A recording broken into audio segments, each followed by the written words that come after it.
Did anyone ever tell you that turning 80 would feel more like a whisper than a bang? That the changes wouldn't come crashing in all at once, but would instead slip quietly into your days. Soft, subtle, and sometimes so invisible that you wouldn't even realize what had shifted until much later. If you've ever found yourself wondering when the world stopped looking your way, or when your days started feeling quieter, not just in sound, but in spirit, you're not alone. This isn't a video about aches and pains or medical charts. It's about something deeper. It's about the emotional terrain of life after 80, the unspoken shifts in how we're seen, how we move through the world, and how we begin to see ourselves, especially for women. Women who have spent their lives nurturing others, holding families together, working, giving, showing up. And now, maybe for the first time, are asked to sit still, to be less, to accept less. But what if there's something more? What if these quiet years hold a different kind of power, a richer kind of presence? In this video, we're going to talk honestly, heart to heart, about 5 hidden truths that almost every woman faces after 80. Not to dwell on the difficult, but to name it. Because when we name something, we begin to understand it. And when we understand it, we can live it with more grace, strength, and even joy.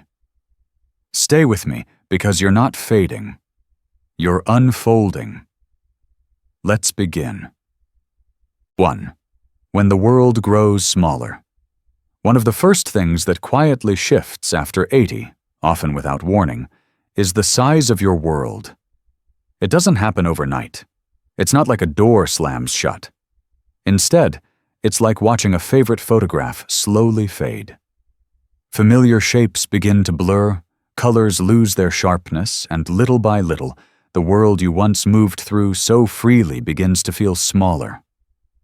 You might notice you're going out less.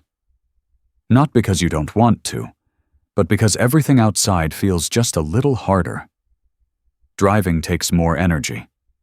The places you used to love visiting, grocery stores, cafes, church, your friend's house across town, start to feel farther away, even if the miles haven't changed.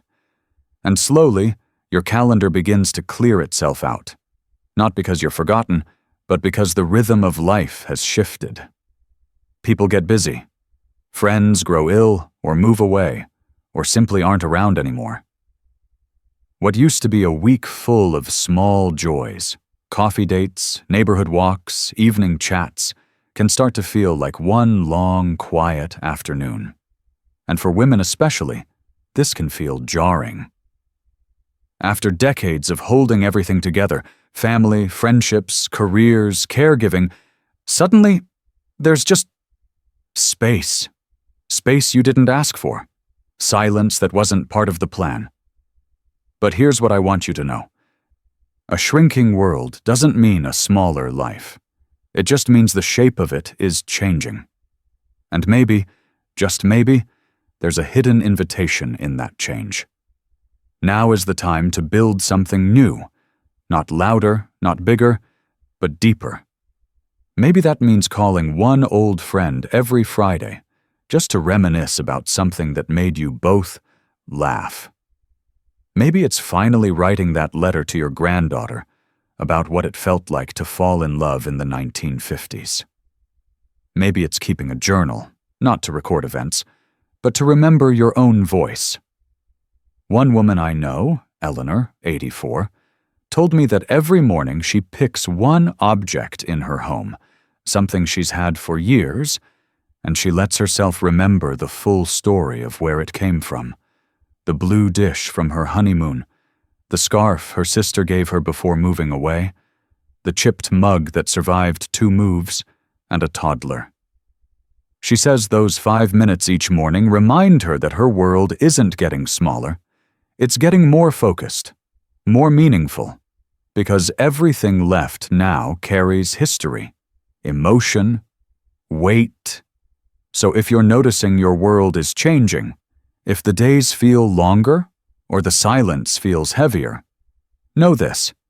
It's okay to grieve what's gone. That's honest. That's human. But also know that within this smaller world, there is space to grow in new ways. You are not finished, not forgotten, and not alone. Stay with me, because in the next part, we're going to talk about something few women discuss out loud. What it feels like when people begin to see through you, as if you've become invisible. It's real. It's painful. But there's also something we can do about it. Let's keep going. 2. The feeling of being seen through. There comes a moment, often quiet, sometimes subtle, when you start to realize something has shifted in the way people respond to you. It's not that they're rude, it's not always intentional, but slowly, undeniably, it begins to feel like you're not fully there in the eyes of others. You're in the room, but you're not always part of it. You speak, and someone talks over you, not because they mean to, but because they assume you were finished. You walk into a store, and no one offers help. You sit at a dinner table and conversation flows around you, not to you. And the hardest part? You start to question whether it's even worth speaking up again. Whether it's better to just fade into the background quietly, with dignity. This experience is something many older women go through, yet almost no one talks about it. We don't have the language for it because it's not always dramatic. It's not cruel. It's just a soft kind of erasure, like being gently covered by a curtain that only you seem to notice. And it can hurt deeply, especially for women who have spent a lifetime being central to other people's lives. You've been the one people turned to for advice, support, love, and wisdom. You've held families together, led classrooms, managed offices, shown up for birthdays, illnesses, late-night phone calls. You didn't become invisible overnight. But little by little, the world got louder and younger, and somewhere in the noise, your voice was overlooked. But here's the truth no one tells you. Just because the world has stopped listening as closely doesn't mean you have nothing left to say. In fact, it's now that your voice might be more needed than ever. You carry decades of living, of loving, of losing, of learning. You have stories that could help someone feel less alone, less scared, more hopeful. So what can you do? You start small. Speak up even when it's tempting not to. Share that story, even if no one asked for it. Write it down. Record it. Call someone and tell them what's been on your mind. You don't need a crowd. Sometimes just one open-hearted listener can change everything.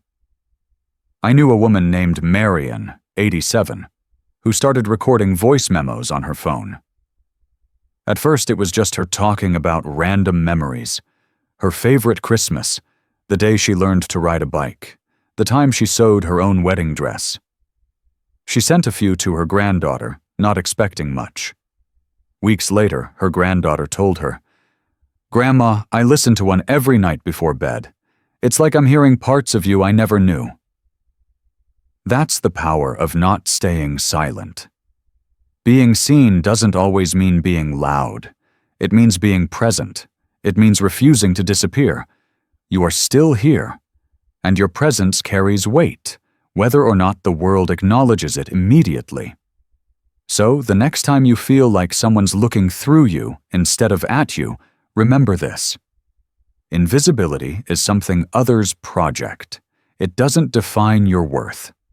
Your life has been real, vivid, and beautiful, and it still is. Up next, we'll talk about something deeply personal. When your own body begins to feel unfamiliar, like it's no longer the home you once trusted. It can be disorienting, even painful. But there is also power in learning how to live with, not against, the changes. Let's keep going. 3. When your body no longer feels familiar. There's a quiet kind of betrayal that can happen in your 80s, not by a person, but by something much closer. Your own body. One day you wake up and everything feels steady, familiar. You get dressed, pour your coffee, take your walk. It almost feels like any other morning. And then the next day, something shifts. Your knees are stiff. Your balance is off. Your hands can't quite grip the mug the way they used to. You didn't do anything different, but your body did. For many women, this unpredictability is more upsetting than the aches themselves, because it's not just pain, it's doubt. Will I be able to drive today? Can I go to the store by myself? What if I get dizzy again? Suddenly, every plan has a question mark next to it. And for someone who's spent a lifetime being capable, independent, strong, this can feel devastating. It's not just about the physical change, it's about identity. You've spent decades trusting your body to keep up with your life, to show up when needed, to take you where you want to go, and now, without warning, that trust feels shaken. And yet, here's something you may not have been told. This is where your real strength begins to show. Because now, your strength isn't about endurance, it's about awareness, adaptability, grace. There's no shame in needing to rest more often. There's no weakness in adjusting your plans. In fact, there's something incredibly powerful about a woman who knows herself well enough to say, "Today, I'm going to move slower." And that's okay. That kind of self-respect is a quiet revolution. Let me share what one woman taught me. Her name is Lillian. She's 85, a former nurse, and fiercely independent. A few years ago, she started getting dizzy spells. At first, she was angry, furious that she couldn't just push through it like she always had. But eventually, she made peace with it. She started tracking her energy, learning the rhythms of her body like she once learned the routines of a hospital floor. She said, "My body's not what it was, but it's still mine. And now I listen to it like I would a friend who's trying to tell me something." That stuck with me, because your body is trying to tell you something. It's saying, be gentle, be patient, be kind. So if you're feeling frustrated by the unpredictability, take a breath. You're not broken. You're evolving. You're learning a new language, one of pacing, noticing, adjusting. And the beautiful thing is, the more you tune in, the more control you actually gain. Not over every symptom, but over how you meet them. In the next part, we're going to explore something just as intimate: how your relationships begin to shift in this season of life. Not always in ways you expect. Sometimes, the ones you relied on most begin to drift. But that doesn't mean connection is lost. It just might look different. Let's talk about that next. 4. When relationships change, but connection still matters. There's something no one quite prepares you for: how the landscape of your relationships begins to shift in your 80s. It's not dramatic. It doesn't happen with big fights or sudden endings. It happens gradually, gently, and sometimes without you even noticing, until one day the silence feels louder than it used to. People you once saw every week start calling less often. Friends who once dropped by for coffee move away, fall ill, or simply drift out of touch. Your children, now grown with families of their own, love you, but their time is pulled in every direction. And suddenly, those warm, familiar routines, the Sunday lunches, the spontaneous visits, the birthday gatherings, start to thin out. It's not that people stop caring. It's just that life gets busy. And for you, the one who used to orchestrate it all, this quieting can feel like a slow fading of something sacred. You don't need constant company. You've never been needy. But the stillness? That's something different. It tugs at your heart in a way that's hard to explain. Here's what I want to say to you.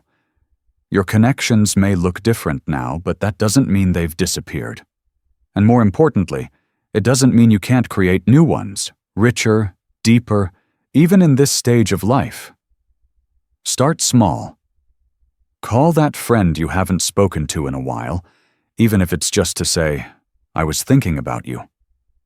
Join a virtual book club or a local senior group, not because you need to fill your time, but because laughter shared with someone else, even a stranger, can feel like home. Write a letter. Record a message. Send a story to your granddaughter about your favorite holiday growing up. These little gestures don't just connect you to others, they anchor them to you. I know a woman named Grace, 82, who lost her closest friends over the span of a few years. She told me, "I didn't think I had the energy to build new friendships, but I didn't want my days to only be made of memories." So she started inviting a neighbor, a young mom, over for tea once a week. It began with awkward small talk, but months later they laugh, swap recipes, and talk about everything from toddler tantrums to menopause. That's connection. That's what happens when we open our door, even just a little. Yes, your world may have gotten quieter, but within that quiet, you still have a voice. And more importantly, you still have the ability to touch lives. One phone call, one handwritten card, one shared moment. Don't wait for others to reach in. Reach out. Not from a place of loneliness, but from a place of love. In our final part, we're going to talk about something that might feel the most surprising of all. Not what happens around you, but what happens inside of you. How your inner rhythm, your sense of energy and identity can shift from day to day. It's unpredictable, yes, but also a chance to learn a whole new way of moving through life. Let's finish strong. 5. When each day feels different. One of the most disorienting parts of growing older, especially after 80, isn't just what changes in your surroundings, but what shifts inside you from one day to the next. You wake up on Monday feeling clear, steady, maybe even hopeful. You water the plants, stretch your legs, and think, "I've still got it." Then Tuesday comes, and without warning, your body feels heavy, your thoughts foggy, and you're not sure why simply making breakfast feels like a mountain. It's like you become a different version of yourself overnight, and not one you chose. For women who've spent a lifetime being organized, reliable, consistent, this can feel like an attack on who you are. You begin to question plans, delay commitments, hesitate before doing things that used to be second nature. The grocery trip, the phone call, even a short walk. It's not about fear, it's about uncertainty. What version of me will show up today? And that's where the emotional toll really sets in. Not just fatigue, but frustration, doubt, even guilt. You might feel like you should push through or that resting is somehow giving up. But let me tell you something. It's not. Listening to your body is not weakness. It's wisdom. We are not meant to be the same every day, not in our 20s, and certainly not in our 80s. The rhythm of life now is slower, yes, but that slowness carries meaning. It teaches us to tune in, to move with more intention, to notice the beauty in smaller moments. Instead of seeing the inconsistency as a loss, what if you saw it as a form of communication? Your body is telling you what it needs. Some days, that's movement. Other days, it's stillness. Some mornings call for deep conversation. Others, for silence and tea. A friend of mine, June, 86, keeps a little notebook by her bedside. Every morning, before she even gets up, she writes down how she feels, physically, emotionally, spiritually. She said it helps her make peace with whatever version of herself shows up that day. If I feel strong, I walk. If I feel slow, I sit on the porch. But I always do something, she told me, because every version of me still deserves a life. That line has stayed with me. Every version of me still deserves a life. And so do you. Your strength now isn't in pushing through. It's in adapting. It's in honoring where you are without apology. That's not giving up. That's showing up with grace. In a moment, we'll close out this video together. But before we do, take a breath and give yourself credit. You've walked through years, through seasons, through losses and joys, and now you're here, still learning, still growing, still showing up. Let's wrap this journey with one final thought, one that I hope stays with you long after the screen goes dark. We've just walked together through 5 honest truths about life after 80. Not the kind you find in pamphlets or hear in passing, but the kind you feel in your bones. The kind that show up in the quiet moments, when the house is still, when the phone doesn't ring, when your reflection seems a little more tired than you remember. But here's what I hope you've taken from this. These truths aren't signs of fading. They are signs of becoming. Becoming someone deeper, wiser, more present. You've earned every wrinkle, every pause, every story, and there is still so much left that only you can give this world. You see, aging isn't about disappearing, it's about distilling. It's about letting go of the noise, the pretending, the rushing, and coming home to what really matters. Your presence, your voice, your experience, your love. So, what now? Call that old friend you've been meaning to. Write a letter to your younger self. Take a slow walk and really feel the wind on your face. Share a memory with someone who's never heard it. And if today is one of the harder days, rest. Breathe. Let that be enough. You are not behind. You are not less. You are simply in a chapter no one taught you how to read. But that doesn't mean it can't be beautiful. I would love to know. What part of today's video spoke to you the most? Leave a comment below. Your story might be exactly what another woman needs to hear today. If you found something meaningful here, I hope you'll subscribe and stay with us. This is more than just a channel. It's a place for women like you to feel seen, heard, and valued. Because at 80 and beyond, you are still becoming. And that is a journey worth sharing. Thank you for spending this time with me. I'll see you in the next video.